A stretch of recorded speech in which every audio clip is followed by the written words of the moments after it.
Hello friends, welcome to KD Knowledge Academy channel. तो आज की इस वीडियो में हम बात करने वाले हैं आपका जो एलडीसी का पेपर था। आज पहली शिफ्ट थी, मतलब पहला दिन, और 3 शिफ्ट बैठी थी। तो तीनों शिफ्टों में कितने बच्चे बुलाए गए, कितने आपके पहुंचे। तो टोटल आपके जो बच्चे बुलाए गए थे आज तीनों शिफ्टों में वो 20,910 बच्चे बुलाए गए थे, जिसमें पहली शिफ्ट में सिर्फ 1,011 बच्चे पहुँचे।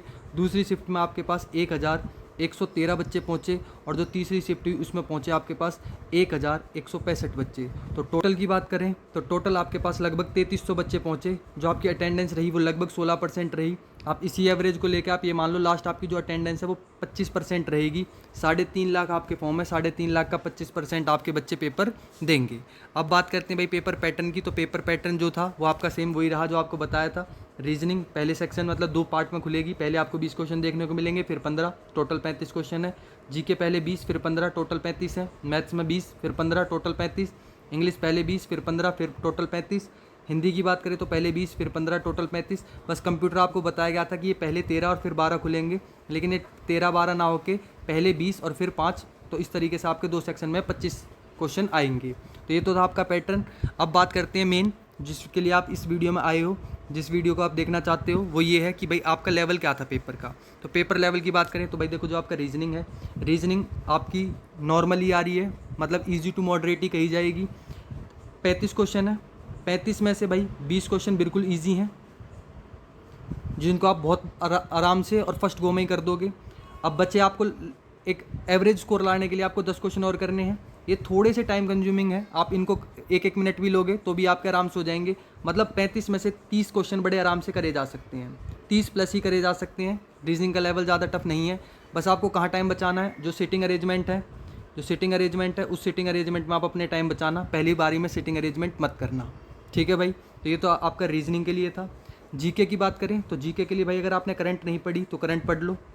करंट अफेयर आपके पूछे जा रहे हैं 5 से 7 क्वेश्चन, ठीक है। करंट आपको 2024 की नहीं करनी, 2025 की ही पूछी जा रही है। तो कोई भी मैराथन वीडियो देख लेना 2025 की जिसमें करंट पूछी गई हो। जीके के जो मेन सब्जेक्ट है उसमें आपको किस पे ज़्यादा ध्यान रखना है, पॉलिटी पे ध्यान। पॉलिटी के क्वेश्चन ज़्यादा आ रहे हैं, इको के क्वेश्चन ज़्यादा आ रहे हैं, और फिर उसके बाद आ रहे हैं आपके हिस्ट्री के। ज्योग्राफी की वेटेज कम है, ठीक है। तो ज्योग्राफी भी आप कर सकते हो, लेकिन इसमें थोड़ी वेटेज कम है। अगर आपने बिल्कुल नहीं करी तो आप इन दोनों मेन पॉलिटी और इको पे ज़्यादा फोकस करो, फिर हिस्ट्री पे, और उसके बाद लास्ट में आप जीके पे कर लो। स्टैटिक को अगर आप अभी ड्रॉप भी कर दोगे तो कोई दिक्कत नहीं है, ठीक है। क्योंकि अगर आपने तैयारी नहीं करी, आप थोड़े टाइम में ही ग्रैब करना चाहते हो ज़्यादा चीज़ों को, तो आप स्टैटिक जीके को छोड़ सकते हो, ठीक है। फिर बात कर लेते हैं मैथ्स की। मैथ्स में भी 35 में से 20 क्वेश्चन बड़े ईजी हैं, ठीक है। आप प्रीवियस ईयर जो भी आपके अभी एग्ज़ाम हुए हैं उनसे 1-2 जो मॉक वगैरह हैं उनको दे लो, तो आपको पता चल जाएगा क्या पेपर में किस टाइप के क्वेश्चन पूछे जा रहे हैं, क्या पेपर का लेवल है। 20 बिल्कुल ईजी हैं। फिर वही 10 डूएबल हैं, लेकिन थोड़ा सा टाइम कंज्यूम करेंगे। तो यहाँ पे आपको टाइम को सेव करते हुए इन 10 क्वेश्चनों को भी कर लेना है। 30 क्वेश्चन बड़े आराम से यहाँ भी करे जा सकते हैं 35 में से, ठीक है। थोड़ा जो CI वगैरह के क्वेश्चन है उसको कोशिश करना सेकंड गो में करना। थोड़े से लेंदी आ रहे हैं, कैलकुलेटिव हैं, तो हो सकता है थोड़ा टाइम कंज्यूम हो जाए, इस वजह से CI के क्वेश्चन बाद में करना।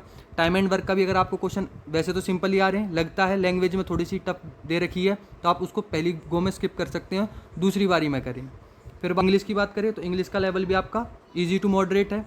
इसमें वोकैब पे थोड़ा ज़्यादा ध्यान रखना, वोकैब ज़्यादा पूछी जा रही है। ईडीएम, थोड़े नए ईडीएम ज़्यादा पूछे गए हैं, तो ईडीएमों पे एक बार नज़र मार लेना। 1 वर्ड सब्सटीट्यूशन, मतलब 2 से 3 ईडीएम है, 2 से 3 वर्ड है। फिर 2-3 सिनोनियम आए हैं और 2-3 एंटोनियम भी आए हैं। एक आपका मतलब PQRS पूछे गए हैं लगभग 4, और जो आपका रीडिंग कॉम्प्रीहेंशन होता है उससे 2 क्वेश्चन है 5-5 नंबर के, लेकिन ईजी हैं, डूएबल हैं, आराम से आप कर सकते हो अगर आप इंग्लिश थोड़ी बहुत पढ़ चुके हो तो। फिर बात करते हैं हिंदी। हिंदी बिल्कुल जिसको बोलते हैं बच्चों वाली हिंदी पूछी गई है। जिसने कुछ भी नहीं पढ़ा अगर वो भी पेपर में बैठ जाएगा तो 25 क्वेश्चन वो कर आएगा।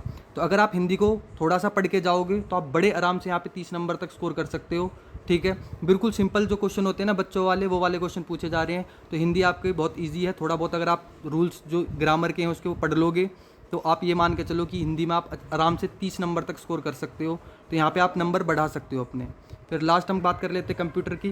कंप्यूटर आपका कैसा है? कंप्यूटर देखो, इजी क्वेश्चन पूछे जा रहे हैं, डूएबल पूछे जा रहे हैं। मतलब कुछ क्वेश्चन ऐसे हैं जिनको अगर आप बेसिक नॉलेज रखते हो तो आप एलिमिनेट करके भी आंसर कर सकते हो उसका। 25 में से अगर मैं बात करूँ तो 18 तो ये मान के चलो आप बड़े आराम से स्कोर कर ही लोगे। लेकिन फिर भी जैसे मैंने आपको बताया, अगर आपने कंप्यूटर बिल्कुल नहीं पढ़ा तो आप मैराथन वीडियो है, शिवम सर की उनके चैनल RWA चैनल पे, उसको देख लेना। अगर आप उस पूरी वीडियो को ध्यान से देख जाओगे तो आप 18 से 20 तक क्वेश्चन आराम से इसके अंदर कर लोगे। तो मेन बात मैंने सारी इस वीडियो के अंदर डिस्कस कर ली है। फिर भी आपका कोई डाउट रह गया हो तो आप कमेंट करके पूछ सकते हैं। हमारा जो ये चैनल है इसको आप सब्सक्राइब कर लें ताकि आपको इसी टाइप की वीडियो मिलती रहें। और यहाँ तक वीडियो देखने के लिए भैया आपका धन्यवाद। Thank you.